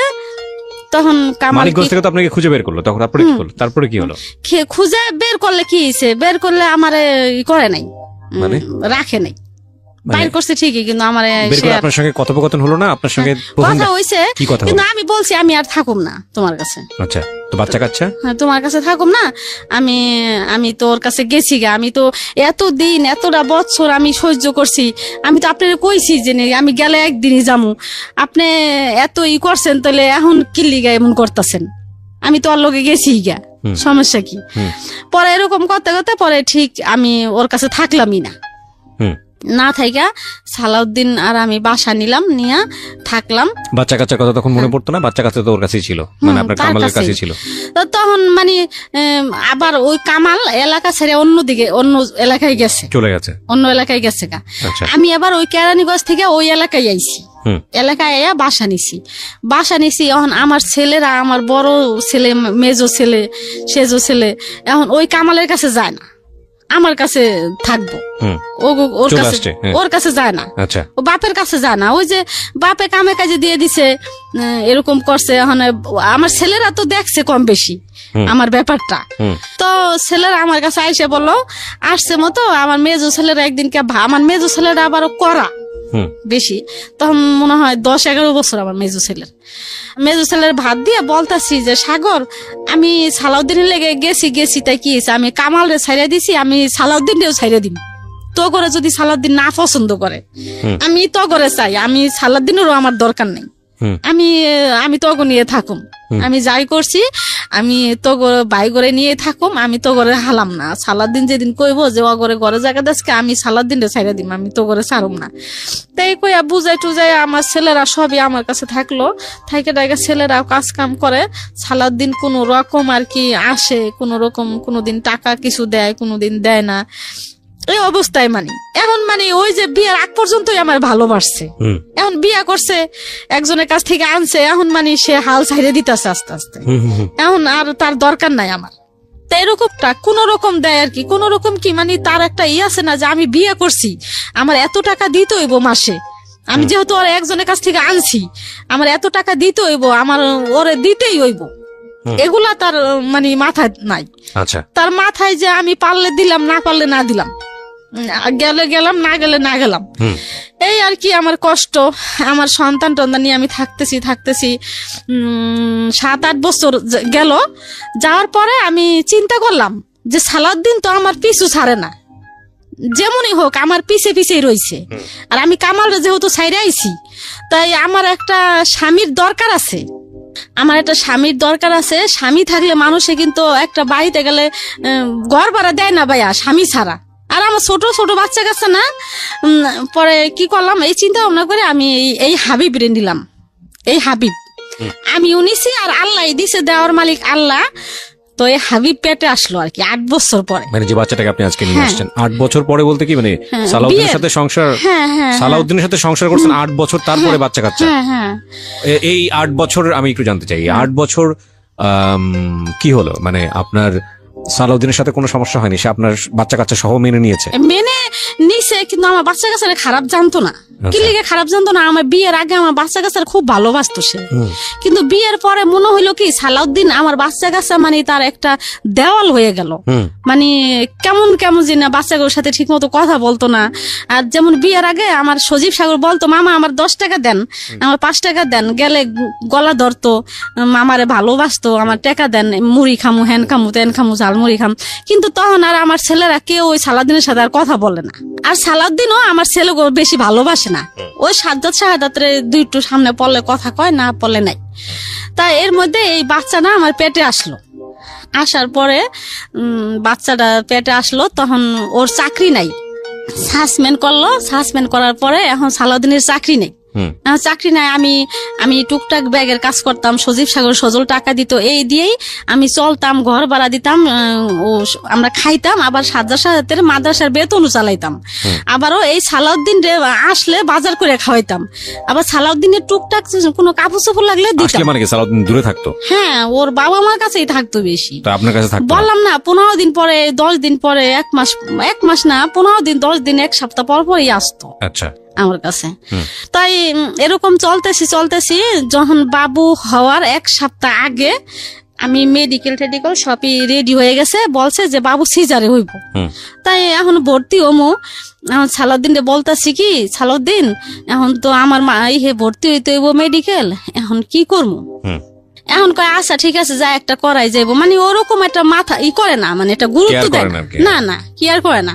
না কারণে ও 1 সপ্তাহ আগে আমার বাসার থেকে, বাবু হয়েছে নভেম্বরের 9 তারিখে, এর আগে 1 সপ্তাহ আগে আমার বাসা থেকে বের হয়ে যাইতাছে, সকালবেলা বের হয়ে যাইতাছে। যাওয়ার সময় আমি ওরে পিছর থেকে, আমার অবস্থা তো তখন ভালো না 1 সপ্তাহ আগে, তখন আমি পিছর থেকে ওরে জড়াই ধরছি, জড়াই ধরে আমি কাইন্দে দিছি যে সালাউদ্দিন তুমি, আমার মনে হয় কি তোমার তখন মানে ওই সাসপেন্ড ছিল 2.5 বছর ভাইয়া, বাবু হওয়ার 1 মাস আগে ওর চাকরি হয়েছে আবারও। আচ্ছা, হ্যাঁ আবার হয়েছে, হওয়ার পরে এখন আমার আর ভালো লাগতেছে না, যে এমনি ওই কেমন যেন আর ভাবসাব বেশি একটা ভালো না, আর চাকরি হয়েছে, এখন মনে হয় যে সালাউদ্দিন আমার ছেড়ে চলেই যাইব। আচ্ছা, এই ভাইবা মানে ওরে আমি পিছের থেকে জড়াই ধরলাম যে সালাউদ্দিন তুমি কি আমার ছাইরা যাইবা গা, চাকরি হয়েছে, তুমি আমার ছাইরা যাও না সালাউদ্দিন, আমার মা নাই, আমার কেউ নাই, আমার কোনো আত্মীয় স্বজন নাই, আমার কে দেখবো এমন সময়। তখন আপনার 5টা বাচ্চা আপনার সঙ্গেই থাকে, আরো পেটে পেটে 2টা মাদ্রাসায় থাকে, আর কাজে কামেই থাকে বেশি ছেলেরা। পরে বললাম, ও আর কি কোনো মাথা লড়াইলো না ভাইয়া, যে আমি কই যাবো তোরে ছাইরা। আচ্ছা না, এতটা বছর সংসার করছি ভাইয়া, মাথায় হাত দিয়ে বলতে পারতো যে কেন আমি তোরে ছাইরা যাম। কিছু না বললে ওর জুতা টুতা মুছে দিলাম ভাইয়া, নাস্তা টাস্তা বানাই দিলাম। ও খাইয়া কি করলো, আসতে বাইরে গেল, যায় আর আসলো না। পরে আমি এই 9 দিন পরে আমি ভর্তি হমো, সালাউদ্দিনে ফোন দিতেছি যে ভাইয়া আমি তো ভর্তি হমো, আমি কেমনে কি করুম, আমি একলা, আমার তো কেউ নাই তুমি জানো, তাই আমি অনেক কি করুম। মানে ও আমার ফোনই রিসিভ করে না। না কারণে একদিন আমার বলতাছে কি যে একদিন ওর বোনের জামাই ফোন দিছে আমারে, ওর বোনের জামাই আর কি ভালো অবস্থা, আর ওরা বেশি একটা অবস্থা ভালো না, 5-6 ভাই খাটে, টাকা পয়সা মানে খাইলে ভালো। আচ্ছা। আর ওর বোনের জামাই অবস্থা ভালো। তা ওর বোনের জামাই আমার ফোন দিছে, কবির নাম, বলতেছে কি ফোন দিয়া কয় কে ডালিয়া, আমি কই হ্যাঁ আমি ডালিয়া। কয় আমি আপনি কে, কয় কি আমি কবির। পরে আমি কই কি ব্যাপার ভাইয়া কেমন আছেন, কয় হ্যাঁ ভালো আছি। পরে বলতেছে কি ডালিয়া তোমার একটা কথা, তোমার সাথে কথা বলতে চাই। আমাকে বলেন। কয় কি তোমারে তো সালাউদ্দিন ছাইড়ে দিতে চায়।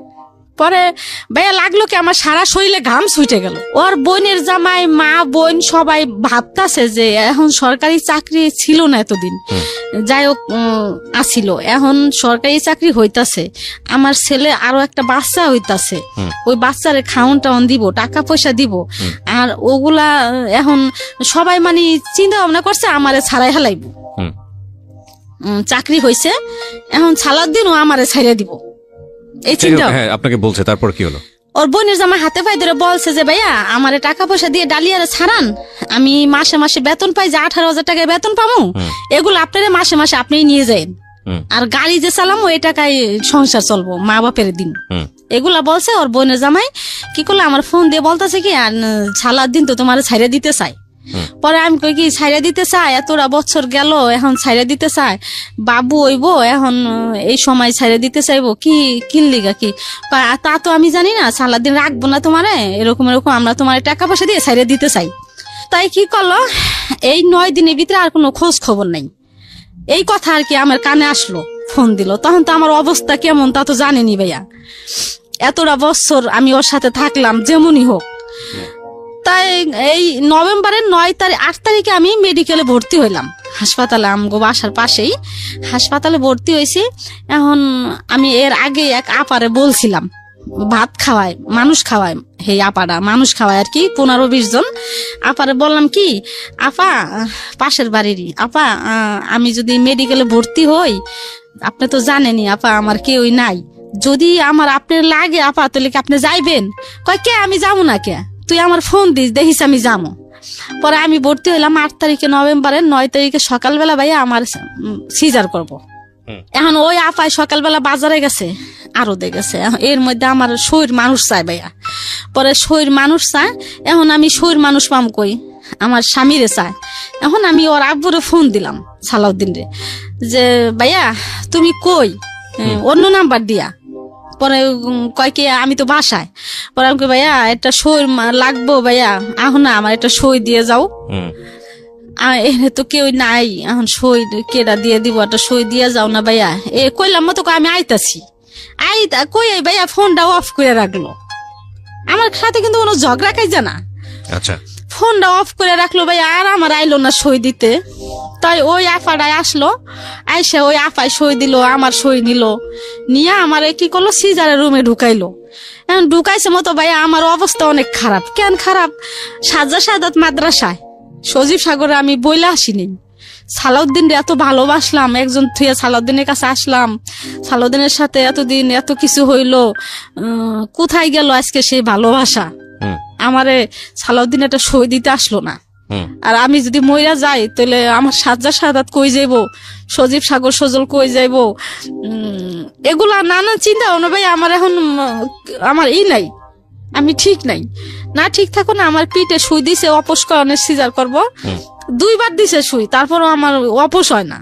না এখন মানে আমার আমি বলতেছি কি আমারে ছাইড়া দেন আপনারা, আমি যামুগা, আমার ছাইড়া দেন আমি যামুগা, আমি সাজা সাহেবের কাছে যাম বলতেছি। বাচ্চা হইলো ভাইয়া, তাই আমি অসুস্থ, সকাল 9টা বাজে সিজার হয়েছে, রাত 12টা বাজে আমার হুশ হয়েছে। হুশ হয়ে তারপরে যাই হোক মেডিকেলে যেইভাবে হোক কাটলো দিন, কাইটা 4 দিন পর বাসায় গেলাম। এর মধ্যে সালাউদ্দিনের কোনো নাই, খবর বার্তা নাই, আসেও না, দেখেও না, ফোনও দেয় না। তারপরে 1 মাস পরে ভাইয়া আমার সেলাই নষ্ট হয়ে গেছে। ওই যে কান্দাকাটি করছি, ওর অফিসে গেছি, হেনে গেছি, আমার ওখানে সেলাই নষ্ট হয়ে গেছে গা। আবার সেলাই করতে হইব, এখন ড্রেসিং করতে আসি ভাইয়া। এখন ওই 2টা ডিউটি স্যার আছে ওই হাসপাতালে, ওই ডিউটি স্যার বলতেছে যে আমি আপনারে মাগনা করে দিব ড্রেসিং। ওই আমার অবস্থা খারাপ, কান্দাকাটি করি, এই জন্য আমার প্রতিদিন ড্রেসিং করে দিত। প্রতিদিন আমি খুবই কান্দাম, কানলে আমার রাগ করতো, কইতো কি আল্লাহ আল্লাহ আল্লাহ করেন এগুলা বলতো। এরকম ড্রেসিং করতে করতে 1 মাস ভরে আমি ড্রেসিংই করলাম ভাইয়া, আমার ঘাও আর শুকাইলো না। বলতেছে যে আপনার ফিরে নতুন করে আবার করতে হইব, সিলাই দিতে হইব। এখন আমার মাথা তো খারাপ হয়ে গেছে, নতুন করে সিলাই দিতে হইব, আমার কি অবস্থা হইব। এখন আবার ওইটা খুললো ভাইয়া, খুললে ওই জায়গা পরিষ্কার করে আবার আমার সিলাই দিল। সিলাই দিয়ে যেদিনকে বাসায় গেলাম, আমার ওষুধ লেখা দেয় ভাই, আমি তো ওষুধ খাইতে পারি না, টাকা পাবো কোথায় আমি ওষুধ খামো। তা বাসায় গেলাম, মনে হয় কি জানি শিং মাছের মতো আমার কাতাই, শিং মাছে যেমন কাতা দিলে ভাইয়া যেমন করে, ঠিক আমার সিলাইটা এরকমই করতেছে, এরকম কষ্ট হইতেছে আমার। এর মধ্যে ও ফোন দিছে ভাইয়া 1 মাস, 1 মাস পরে ও ভাবছে যে 1 মাসে তো ঘাওটাও শুকাইছে, হয়তো ডালিয়ার কাছে গেলে আমার জায়গা দিব ডালিয়া। বুঝতে পারছি। আর ভাইয়া ওই দিনই আমি তো বাসায় আসতে চাই, পরে আমি তুমি আসো ভাইয়া, আমার কথা হলো কি ও আসুক, ও আইসা আমার বাবুরারে দেখুক, দেখলে হয়তো মায়া লাগতে পারে, ঠিক আছে ভাইয়া। কিন্তু ওই দিন আমার ডিভোর্সই দিছে সে। আচ্ছা, তো বাসায় আসলো ভাইয়া, আইসা অনেকদিন হয়ে গেছে আসে না, বুঝেনি তো ছেলে মানুষ। পরে আইসা ভাইয়া আমার সাথে কেমন কেমন যেন করতেছে দেখেন। পরে আমি আর ওর সাথে রাগ দেখাই না, আমি কার সাথে রাগ দেখাবো, রাগ টাগ দেখাই না, কোনো অভিমান টভিমান করি না, রাগ টাগ দেখাই না। আমার সাথে ভাইয়া কেমন যেন করতেছে, ঢং রং ঢং কেমন করে, আমার তো হিন্দি খবর হয়ে যাইতেছে। পরে আমি আবারও বলতেছি সালাউদ্দিন, এক কথায় বললাম, সালাউদ্দিন তুমি জানো সালাউদ্দিন 1 মাস আমি এই আমার শিলের জায়গায় ড্রেসিং করছি, আমার ডিভোর্স দিয়েছে আপনাকে সেদিন, তাহলে তারপরে আবার সে আপনার কাছে আসছে কিভাবে? হ্যাঁ, কেন গেল, ওই যে অনেকদিন ধরে যায় না আমার বাসায়। আপনাকে ডিভোর্স জানিয়ে দিয়ে তারপরে গেছে আপনার কাছে? না, ডিভোর্স দিয়ে জানাই নাই। ও, আপনাকে দিয়েছে ঠিকই, কিন্তু আপনাকে জানাই নাই? না, জানাই নাই, গেছে আর কি, ওর স্বার্থের জন্য গেছে। ঠিক আছে, তারপর? হ্যাঁ, তাই আমি বলতেছি কি সালাউদ্দিন, তুমি যে এরকম করতেছো সালাউদ্দিন, এরকম রং ঢং করতেছো, দেখছো সালাউদ্দিন, এই যে আমার বেন্ডিশ আজকে নতুন করে আবার কইরে আনছি, এই যে দেখো, এই দেখা ও আর আমার মানে দুষ্টামি করতেছে না আমার সাথে, না করে এখন আমার কানে কানে বলতেছে, দেখেন ভাইয়া কেমন, ডালিয়া কোর্টের থেকে কাগজ এলে তুমি সই দিয়ে দিও। পরে আমার মাথা গেছে খারাপ হইয়া, কিরে আমি কাগজ আনলে আমি সই দিয়ে দিব। পরে ওই সিলাই অবস্থায় বইসা বললাম, বইসায় আমি পাগল হয়ে গেছি, বইসা বলতাছি সালাউদ্দিন তুমি এরকম কাজটা করতে পারলা, তুমি কেমনে করলা সালাউদ্দিন, তোমার মনে কি কিছু কইলো না, আর তোমার কি কিছু অতীত কিছু মনে পড়লো না তোমার, তুমি আমার কেমনে আনছো হাবিব ওইসে, তোমার কিছুই কি মনে পড়লো না সালাউদ্দিন, কি দোষ আমার, আমার তো কোনো দোষ নেই, কেন তুমি এরকম করলা সালাউদ্দিন। মানে আমি পাগল হয়ে গেছি, মনে হয় কি ভাইয়া আমি পাগলের মতো করতেছি, ওর কোনো ভাষা নাই, ও চুপচাপ বসে রয়েছে, বসে থাকলে ওরে আবার ভাইয়া আমি জুতা কিনে দিছিলাম, শার্ট বানাই দিছিলাম, ওই জুতা কি করলাম ভাইয়া, আমার ওই সিলাই অবস্থায় জুতা কি করলাম আমি বডি দিয়ে কাইটা ফেলাইলাম, আমার সাথে পারলো না ভাইয়া, ওই জুতা আমি বডি দিয়ে কাইটা 2 ভাগ করলাম, ওই শার্টটা আমি 2 ভাগ করলাম ছিঁড়া করছি। এখন কি করলো, ও ঘরে ও ভয় পেয়ে গেছে যে মানুষজন তো একখান হইব, পরে আসতে কি করলো বের হয়ে গেছে, বের হয়তো কোনো বন্ধু বান্ধবের কাছে গেছে। তারপরে আমি ওর অফিসে আসা যাওয়া করতাম ভাইয়া, এর মধ্যে ওর ডিপু যেখানে গাড়ি চালায় ম্যানেজার, ওই ম্যানেজারের কাছে আসা যাওয়া করতাম। পরে এই হাবিব রে দেখা ওরা সবাই মানে আমার লিগে খুব মায়া করতো অফিসে। পরে ম্যানেজার ওরে ডাকছে যে তোর বোর কি দোষ, মানে একটা তো দোষ দিতে হইব, তোর বোর চরিত্র খারাপ না কারণ নিয়ে কোনো খারাপ কিছু দেখছিস, কয় না, কয় কিছু না, কয় তো কি খারাপ, কয় কি আমি যা টাকা পয়সা দেই তার ওর হয় না। পরে ম্যানেজার বলতেছে যে এগুলা তো সব বউরাই কয়, টাকা পয়সা কোনো বউ করিও না, সব মহিলাগো একটা না একটা থাকে, তাই এই জন্য কি তোর বউ ছেড়ে দিবি, তা দেখ রে এরকম এরকম। আচ্ছা, আমি এত ডিটেইল আর না যাই, আমি শুধু আপনার কাছ থেকে শর্টকাটই যদি জানি কি হলো এরপরে আপনি ডিভোর্স দেওয়ার পরে কি আপনার সঙ্গে আর ব্যাক করেছেন, আপনি মেনে নিলেন এটা? হ্যাঁ, নাকি মেনে নিলে বাধ্য হলেন, কি হলো দিন শেষে? তবে আমার কি করলো 3 মাস অফিস থেকে আমার হাবিব রে 5,000 করে টাকা দিল 2 বার। দেওয়ার পরে দ্বিতীয়বার সালাউদ্দিন আমার ফোন দিয়ে বলতেছে কি যে এর মধ্যে 3 মাস আর সালাউদ্দিনের সাথে আমার সাথে সম্পর্ক নাই, যে সালাউদ্দিন ফোন দিয়ে বলতেছে যে ডালিয়া তোমারে আমার ফ্যামিলি থেকে আমি আর কি মামলা করছি এর মধ্যে আর কি। মামলা করে দিয়েছেন? হ্যাঁ মামলা করছি। মামলা করছি যে যৌতুক মামলা করছি। আর যৌতুক এবং নারী নির্যাতন যেটা হয় আর কি। হ্যাঁ খেয়াল করবেন 3টা অ্যাঙ্গেল আছে এই গল্পে। এর ভিতরে আমি থামাই আপনাকে। 3টা অ্যাঙ্গেল প্রিয় শ্রোতা। একটা হচ্ছে ওনার আগের সংসার, ওনার পরের সংসার, দ্বিতীয় অ্যাঙ্গেল, তৃতীয় অ্যাঙ্গেল হচ্ছে মামলা। এই মামলার বিষয়টা এখানে কিভাবে আসলো মানে, এবং যখন সরকারের কাছে আশ্রয় নিতে হচ্ছে এই সমস্যা সমাধানের জন্য, সেই যে আশ্রয় যে যৌতুক এবং নারী নির্যাতন, যৌতুকের প্রসঙ্গ তো এখানে আসেই নাই মানে পুরো এন্টায়ার গল্পে। এবং নারী নির্যাতনের বিষয়টা কিন্তু ওনার, আপনার কি গায়ে হাত তুলতো? হ্যাঁ আমার খুব মারতো।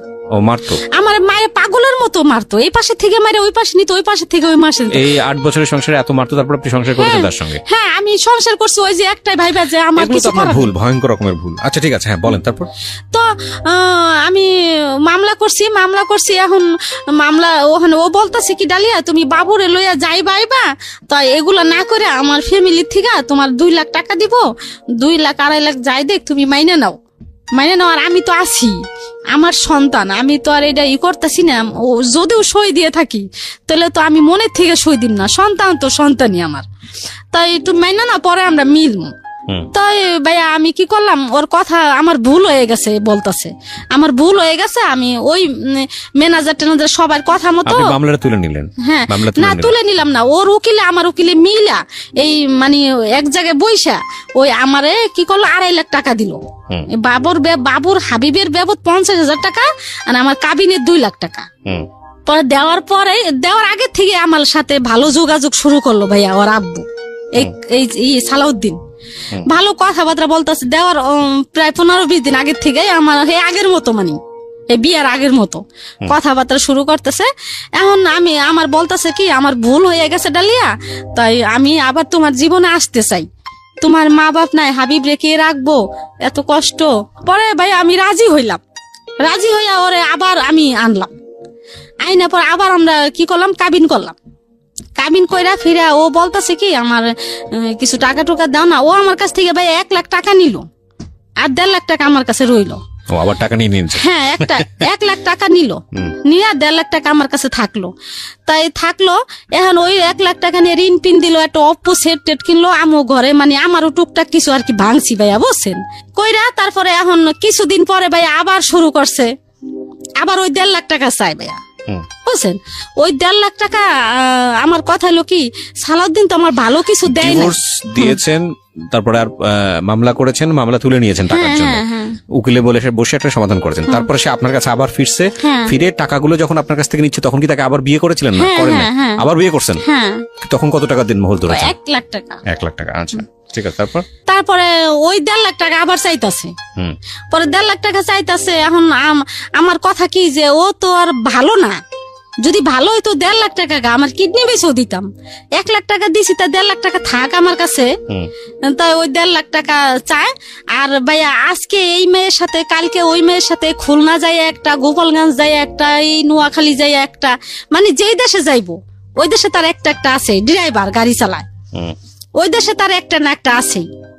প্রত্যেকটা মেয়েরে আমি ধরছি আর কি, ওই যে ও তার মোবাইল থেকে ফোন দিয়ে আমি ধরছি। এরকম করতে করতে তো সে আমার এখন মানে ওই 1.5 লাখ টাকাই করে, আমি ওই 1.5 লাখ টাকা দেই না কা। তা আমার কথা যে আমি 1.5 লাখ টাকা দিব, কারে দিব? ভালো তো হইতে হইব, আমার সংসারিক হইতে হইব, আমার সংসারিক না আমার হাবিবরে তো দেখতে হইব, হাবিব তো তার সন্তান, আমার না দেখ তার সন্তান রে সে কি দিব না ভাইয়া? যে আমার একটা সন্তান আছে, আমার সন্তান রে এই আজকে অসুখ হয়, কালকে অসুখ হয়, এই একটা না একটা ভাইয়া হইতেই থাকে। 3 বেলা ভাইয়া, সকাল বিকাল রাত্রে 3 ভাইয়া ফিটার নিয়ে ভাইয়া পিছে ঘুরে, জামু ফিটার দুধু দে কান্দাকাটি করে ভাইয়া, ফিটার না হইলে ঘুমায় না। তাই খুব এই বাচ্চাটা নিয়ে আমি খুবই কষ্টে আছি ভাইয়া। আর আমার ওই ছেলেরা আমার খুব ভালোবাসে ভাইয়া, ছেলেরা টাকা পয়সা। লাস্ট কি দাঁড়াইছে?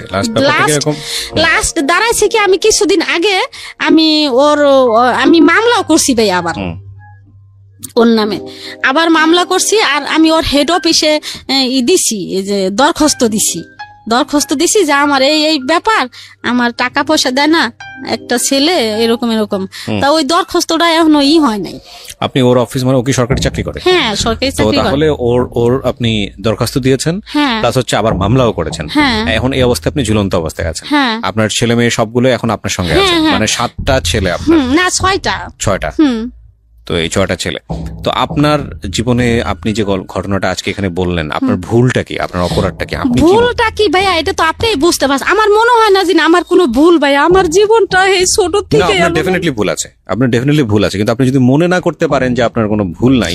আমার ভুল, আমি ওই যে কামাল যাই করতো, কামালের কাছ থেকে যদি সালাদিনের কাছে না আসতাম, এটাই আমার ভুল হয়েছে। এটাই এই জায়গাটাই আমি একটু বলতে চাচ্ছি। সেটা হচ্ছে যে একটা মানুষ, দেখেন, আমরা সংসার জীবনটা আসলে অন্যরকম একটা জীবন আমার কাছে যেটা মনে হয়, এবং যারা এখানে শুনছেন তারা বিভিন্ন শ্রেণীর শ্রোতা আছেন। এটা একেবারে প্রান্তিক পর্যায়ের একটা মানুষের গল্প, যার দিন এনে দিন খেতে হয়, জীবনে কিছুই পায়নি সেই অর্থে, কষ্ট করে লেবানন গেছে, সেখান থেকে একটা মানুষের সান্নিধ্য পাওয়া, এবং তারপরে গায়ে গতরে খেটে 5-6টা ছেলে মেয়েকে মানুষ করার চেষ্টা করা, সবকিছু মিলিয়ে একটা অন্যরকম মানুষ। একেবারে আমাদের সমাজের একেবারে নিচু শ্রেণী যদি বলি, তাহলে একেবারেই প্রথম পর্যায়ে বলতে পারলে আমি যেটা বোঝাচ্ছি যে প্রান্তিক, একেবারেই নিচু পর্যায়ের যে শ্রেণীটা আছে সেই শ্রেণীর একজন মানুষ। যদি উঁচু নিচু ভিত্তি নিয়ে আমার যথেষ্ট রকমের দ্বিমত আছে, শুধু বোঝানোর জন্য বলছি। তো আমি যেটা বলতে চাই সেটা হচ্ছে যে এই মানুষটার জীবনটাকে যদি আপনি অ্যানালাইসিস করেন, এরকম ঘটনা আমাদের প্রত্যেকের জীবনে আছে। সবচেয়ে ট্রিকি পয়েন্ট আজকের এই জীবনের পুরো গল্পটাতে, সিক্রেটসে, সেটা হলো, দেখুন, ওনার জীবনের কোনো কিছুই সমস্যা ছিল না। ওনার প্রথম হাজবেন্ডের সমস্যার জায়গাটা যেটা ছিল, উনি যেটা বলছেন যে আমার হাজবেন্ড আমাকে লাভ করতো, ভালোবাসতো, কিন্তু ওর যেই খামখেয়ালিপনাগুলো, জুয়া খেলা বা ওর যে সংসারের দিকে মন না দেয়াটা, এটা আমার পছন্দ ছিল না। এবং সবচেয়ে বেশি যেই ল্যাকিংসটা ছিল, আদর যত্ন স্নেহ, যেটা হাজবেন্ডের কাছ থেকে একজন ওয়াইফ প্রত্যাশা করে, ওই জায়গাটায় আরেকজন তৃতীয় পক্ষ চলে এসেছিল। এবং সে তৃতীয় পক্ষটা ছিলেন হচ্ছে ওনার দ্বিতীয় হাজবেন্ড সালাউদ্দিন, যিনি লম্বা একটা সময় নিয়ে ওনার সময়টা ইনভেস্ট করেছেন এনার পেছনে, এবং যেভাবে হোক না কেন তার কাছে নিয়েছেন। এবং সেই সংসার জীবন 8 থেকে 10 বছরের সংসার জীবন, সেখানে বাচ্চা কাচ্চা হয়েছে, কিন্তু শেষ পর্যন্ত সেটা টেকেনি। এখন এখানে কম্পারেটিভ অ্যানালাইসিস যদি আপনি করতে যান, সেক্ষেত্রে হয়তো প্রথম সংসারটাই ভালো ছিল, আপনি সেটাই বলবেন। কিন্তু মূল জায়গাটা সেটা হলো যে একজন মানুষের অভাববোধ আছে, শুধু খেয়ে পড়ে থাকাটাই জীবন না। এটা প্রত্যেকটা সংসারই আছে, একটা মেয়ের ক্ষেত্রেও আছে, ছেলের ক্ষেত্রেও আছে। এবং ওই ছেলেটা দিন শেষে তার ওয়াইফের কাছ থেকে একটা এক্সট্রা কেয়ার প্রত্যাশা করে, এবং ওয়াইফও নিশ্চয়ই তার হাজবেন্ডের কাছ থেকে একটা এক্সট্রা কেয়ার প্রত্যাশা করে। এগুলো যখন জমতে অনেক বড় একটা শূন্য জায়গা তৈরি হয়। এটা প্রত্যেকটা সংসার জীবনের জন্যই সত্য। এবং সেই শূন্য জায়গাটাই কেউ একজন যখন এসে দাঁড়ানোর সুযোগ পায়, তখন মন অটোমেটিক্যালি তার দিকে ধাবিত হয়। নইলে দেখুন, যেই লেবাননে গিয়ে ভদ্রমহিলা পরের দিনই বলছিল যে 6 মাসের রাস্তা হলো আমি হেঁটে চলে আসবো বাচ্চাদের জন্য, সেই বাচ্চা কাচ্চাদেরকে ছেড়েও, যদিও সে ছাড়েনি, এক পর্যায়ে গিয়ে ছেড়ে হলেও সে সালাউদ্দিনের হাত ধরে সংসার জীবন, নতুন একটা জীবন শুরু করতে গিয়েছিল। বিকজ সেখানে সে তার ভালোবাসা খুঁজে পেয়েছিল, সেখানে সে স্নেহ খুঁজে পেয়েছিল। কিন্তু এই ভালোবাসা, এই স্নেহ, এসবের জন্যই ঠিকমতো আমরা ডিল করতে পারি না বলেই ভয়ঙ্কর রকমের ভুল সিদ্ধান্ত আমাদের বৈবাহিক জীবনেও আসে, এবং বিবাহোত্তর জীবনেও আসে, এবং বিয়ের আগেও আসে। একটা জিনিস সবসময় যেটা বলি সেটা হচ্ছে লাভ অবশ্যই এটা সৃষ্টিকর্তা প্রদত্ত চমৎকার একটা জিনিস, অত্যন্ত পাওয়ারফুল একটা জিনিস। কিন্তু এই লাভটাকে যদি আমরা রেসপেক্টের জায়গায় রাখতে না পারি, এই লাভের ইকুয়েশনটা যদি শুধুই ইমোশনাল হয়, সেটার সাথে যোগ বিয়োগে যদি সামাজিকতা এবং আরো যে বিষয়গুলো চলে আসে মানুষের বেঁচে থাকার জন্য, সেগুলো যদি না মেলে, শুধুই প্রেম নিয়ে, শুধুই ইমোশন নিয়ে জীবনে সুখী হওয়া বা সাকসেস রেট আমার মনে হয় খুবই খুবই খুবই কম। কারণ এই ইমোশন বলেন, এই লাভ বলেন, এইটা না ওই প্রথম পর্যায়ে যেই ফোর্স নিয়ে থাকে, এটা রূপ পরিবর্তন হয়ে যায়। অফকোর্স আমি রেসপেক্ট রেখেই বলতে চাই, হাজব্যান্ড অ্যান্ড ওয়াইফ বছরের পর বছর সংসার করছেন, কেউ হয়তো কাকে বার্থডে উইশও করেন না, কেউ হয়তো কারোর জন্য কখনো ফুলও কেনেন না, কেউ হয়তো কারোর জন্য কোনোভাবে স্পেশাল ডে বা ডিনারের আয়োজনও করেন না। তাহলে কি তাদের মধ্যে লাভটা নেই? লাভটা অবশ্যই আছে, কিন্তু লাভটার ইন এ ডিফারেন্ট ওয়ে। লাভটা তখন হয়তো রেসপন্সিবিলিটি হয়ে গেছে, লাভটা তখন হয়তো অন্যরকম একটা ফর্মেটে তাদের দুজনের মধ্যে ধরা দিয়েছে। এই দুজন মানুষ কখনোই হয়তো বা ওইভাবে অনুভব করেননি যে তাকে স্পেশাল টেক কেয়ার করা উচিত। কিন্তু দেখবেন যে দুজন মানুষকে যখন আপনি আলাদা করে ফেলছেন, তাদের মধ্যে একটা অস্বস্তি শুরু হয়ে গেছে, তাদের মধ্যে একটা মানে প্রচন্ড রকম ভাবে মিস করা শুরু হয়ে গেছে। এই যে নির্ভরতা, যেটা বোঝা যায় না, যেটা এক্সারসাইজের জায়গাটায় আসে না, যেটা বয়ফ্রেন্ড এবং গার্লফ্রেন্ডের ক্ষেত্রে খুব বেশি প্রয়োজন হয়, যেটা হয়তো হাজব্যান্ড আর ওয়াইফের ক্ষেত্রে একেবারেই প্রয়োজন হয় না, এই জিনিসটা থাকে, এটা ডিফারেন্ট ফরম্যাটে চলে যায়। তো আমি কথাটা এই কারণেই বলছি যে যেই ইমোশনের কারণে, যে মানুষটাকে না হলে আপনার চলছে না, যে মানুষটাকে না হলে আপনার জীবনটাকে বৃথা মনে হচ্ছে, এটা একটা মারাত্মক রকমের ইমোশন, খুবই ম্যাচিউরড একটা ইমোশন। কজ এই ইমোশনটা পরবর্তীতে অন্যদিকে টার্ন নেয়, এবং সেই টার্নিং পয়েন্টে গিয়ে ওই মানুষটার সঙ্গে আদৌ থাকা সম্ভব কিনা, সামাজিকতা কি বলে এবং আপনার জায়গা থেকে লজিক কি বলে। যদিও আমরা যখন জানি যে ইমোশন যখন চলে আসে তখন লজিকটা অনেক বেশি বন্ধ হয়ে যায়। অনেক অনেক ধন্যবাদ, আজকে এখানেই শেষ করছি। শুভরাত্রি।